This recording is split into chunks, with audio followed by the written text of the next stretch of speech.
What is going on, everyone? Jason here, and today we're taking a first look at what has quickly become one of Apple's most exciting, albeit most controversial products launched in a long time, the new AirPods Max. Now, these literally just got to the studio, so I've had less than 24 hours with them, but these are interesting in so many ways. I thought I'd actually share my unboxing experience as well as my first impressions, as I'm sure you guys have a ton of questions about these guys. And not that it needs reminding, but dude, these headphones cost $600 here in the US, and I'm gonna guess potentially even more in other countries. And that's just a ridiculous amount of money to pay for a pair of what I'm assuming to be consumer grade headphones from a company that doesn't necessarily have any expertise in audio. But then again, the company that we're talking about here is Apple, which love them or hate them, they do have a track record of doing some pretty incredible things. So let's check out and see if the AirPods Max live up to the incredible hype. Now, before we jump into this review, if you're new here, I'm basically the guy who tests out the newest and most popular tech out there before you buy them to make sure that you're informed and don't make any purchasing mistakes. That said, would really appreciate it if you give this video a thumbs up. It really helps me out. And of course, if you want to stay up to date with all the coolest tech devices and toys, make sure to subscribe to the channel so you don't miss out on anything. Okay, first let's do a quick unboxing. Now, I went with the Space Gray version of the AirPods Max. I do love how Apple executes color options, but Space Gray has been consistently my favorite, and in my opinion, it's the best finish on these by a far margin.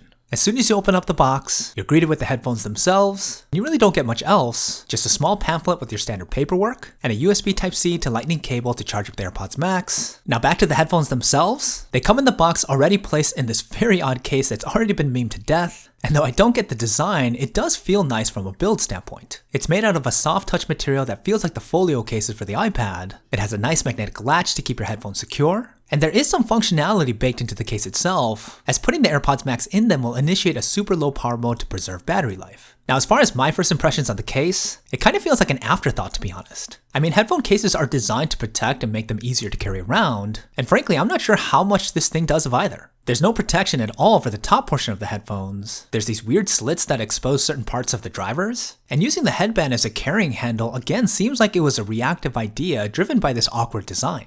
Now, I am going to give it a thorough testing to see if Apple could prove me wrong here, but so far this case is a big question mark for me, and definitely underwhelming considering the price tag. But let's get into the AirPods Max themselves, and the first thing that you're going to notice as soon as you get them into your hands is their weight. As they are made primarily out of aluminum and stainless steel, the AirPods Max are probably the heaviest pair of over-ear headphones I've handled, and the build quality here is no joke impressive. The finish on the aluminum is beautiful. I love the matte finish. It gives the headphones a very sleek look, and I'm definitely patting myself on the back with going with Space Gray, because these look even better in person.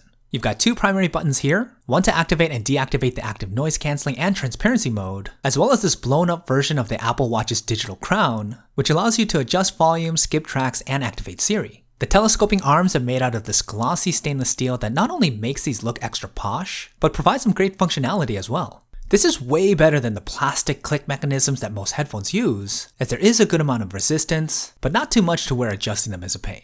The headband is made out of a mesh fabric, it's super sturdy, and it's nice because it breathes. It's an interesting design choice as many competitors use leather or something like Alcantara on the headband. It's too early to make any serious judgments, but I am interested to see how it holds up over time, as the headband is usually an area that sees wear and tear sooner than later. The ear cups are made out of this memory foam-like material, and it also has an embossed LNR on each to indicate which driver is for which ear. Again, I like that Apple went with a fabric that breathes a little bit. It should help in making these easier to wear and not get too hot, especially if you plan on wearing these while being active. Now, the ear cups are magnetic, which is actually pretty smart. The ear cups by far are the components in headphones that usually break down the fastest, so being able to swap them out is a nice touch that should provide a better lifespan for the AirPods Max. Now, when it comes to comfort, full transparency, I was a little concerned. I mean, one of the main reasons why headphone manufacturers avoid things like metal in their design and offer something like plastic is primarily to keep them lightweight and more comfortable to wear. With the AirPods Max being so heavy, my initial thought is that these may cause some serious fatigue when wearing them on, say, a long flight, or for me, a long editing session. Now, I haven't had the opportunity yet to wear them too long as I'm trying to put this review together quite quickly, but I was pleasantly surprised at how well the AirPods Max wore when I first put these on.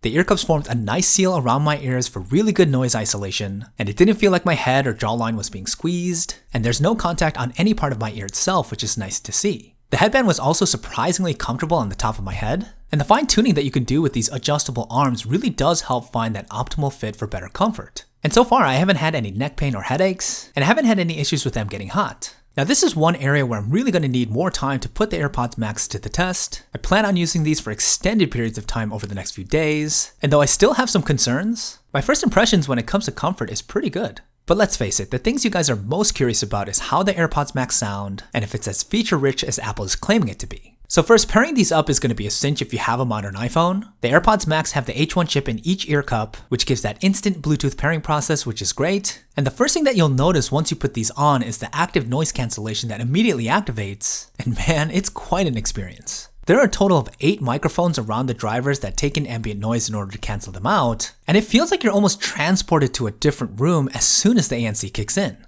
You don't get any hissing or inner ear pressure that sometimes ANC is associated with. Apple has very quickly become a major player in the active noise cancelling headphone space, and even though it's early, I would say these are right up there, if not better, than the widely praised Sony WH-1000M4s, which are generally considered the best consumer-grade ANC headphones available today. Now the AirPods Max also have Apple's transparency mode, which allows you to take in ambient noise when needed, and again, it's really well executed. It's way more natural sounding than I thought it would be, particularly when you have these on and you're talking, and it's a great feature to have as the noise cancellation could be almost too good when you're in an environment where you need to be aware of your surroundings. Now when it comes to sound quality, I'm going to throw out a disclaimer that I am not an audiophile, and though I would say I've tested out more headphones than the average consumer, I am not an expert when it comes to audio. And also remember that I've had very limited time with these, so take my first initial impressions with a grain of salt. Way more testing is needed and more comprehensive results will be available in future reviews. Okay, with that out of the way, I have to say that the sound coming out of the AirPods Max is the thing that surprised me the most, because man,